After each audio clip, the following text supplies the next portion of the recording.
And for me to be alive is something. It's a big thanks.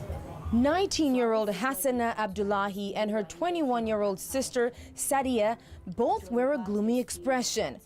We're not using their real names for safety reasons. They live in Maraba, Nasarawa State, a suburb of the capital, Abuja. Sadia took her final exams last year, but her sister has not been able to go to school. I'm supposed to register for the examination or sit for the examination, but my dad was discouraged because of the security issue. So he now stopped me from writing it, saying I will come back, I will come over here, that's Abuja, and live with him. Maybe I may write external as an external student here. Then I take lecture with them. I was supposed to go back to school the next day. So that the next morning, we now had girls were kidnapped from my school. Boko Haram had attacked Hassana's school in Chibok, kidnapping more than 200 of her friends. The name Boko Haram translates as Western education is sin. The Islamist militants want a Sharia state in northern Nigeria and have been attacking institutions they consider Western, including schools. The northern region has the lowest school attendance rate in the country, with only about 4% of the girls completing secondary school. In the north, education has never been a priority for the girl child because of cultural beliefs and poverty.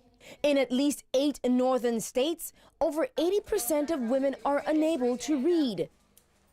Miriam Algi runs the Ayahe Foundation, which is dedicated to keeping girls in schools. The situation is quite appalling when you think of it. You can see it everywhere with the amount of kids that you see on the street. It's a problem that has been left to manifest. If it probably had been tackled at the time where it was meant to be tackled, we wouldn't be here today. But the amount of children that are out of school right now it's a disaster to the future of Nigeria. There are no government policies that specifically address the unique gender issues in education in northern Nigeria. Funding has to be probably one of the most difficult challenges in getting access to the education. And also, we live in a society where culture and religion is intertwined.